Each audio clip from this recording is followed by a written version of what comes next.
On va passer à la création de notre premier produit.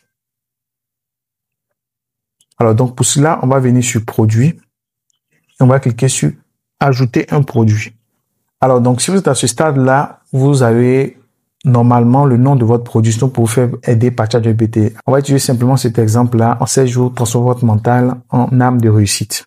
Ce qu'il faut savoir, c'est qu'en termes de type de produit, si c'est un produit téléchargeable, par exemple, un e-book, c'est un produit téléchargeable, vous savez, c'est un fichier que je mettrai dans un fichier PDF que je mettrai à disposition des différents clients. Là, vous laissez téléchargeable.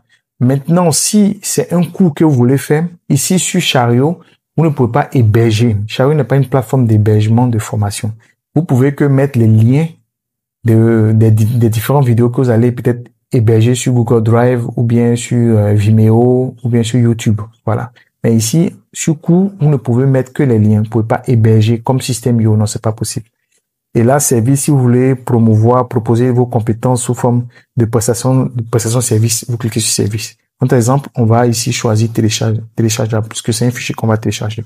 Alors, catégorie, on va prendre business finance, paiement unique, puisqu'il y a plusieurs types de paiements. Ça peut être gratuit, ça peut être paiement libre. On va choisir paiement unique. Et ici, en termes de prix, il y a deux types de prix. Il y a le prix officiel et il y a le prix promotionnel. Alors, ce qui va afficher, ce sera le prix promotionnel. Par exemple, si mon e-book, je vais le vendre à 5 000 francs.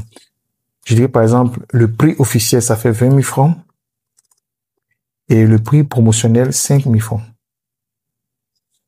Et je vais cliquer sur créer un produit. Donc ça, c'est la première étape pour créer son produit.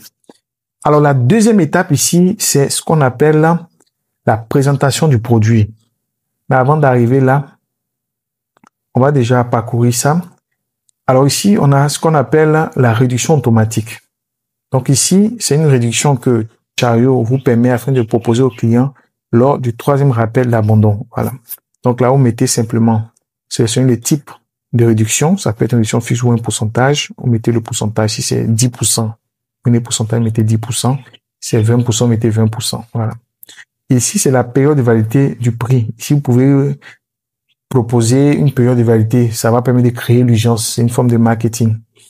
Alors, ici, l'URL du produit permet de personnaliser le produit. Par exemple, si mon produit, c'est un e-book sur la transformation mentale, alors je peux mettre ici transformation-mentale.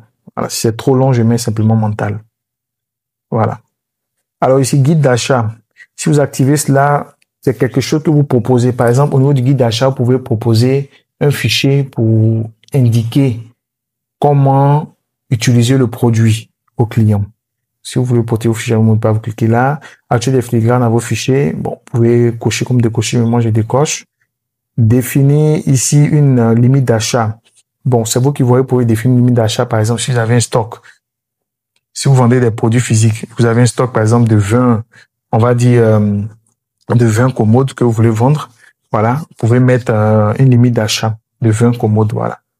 Alors, donc, ici, il y a la possibilité de pouvoir créer un produit que vous allez masquer sur votre boutique. Ça veut dire que les clients qui viendront par défaut sur votre boutique ne verront pas ce produit-là. Par contre, vous pouvez proposer ce produit-là avec un lien direct à d'autres clients. Voilà. Ici, masquer le nombre d'achats. Vous pouvez décider de garder cette confidentialité en termes de nombre d'achats, mais moi, par défaut, je laisse. Collecter les adresses de livraison, c'est vous qui verrez. Si vous finissez, vous cliquez sur enregistrer. Donc, on a enregistré cette première étape-là. La deuxième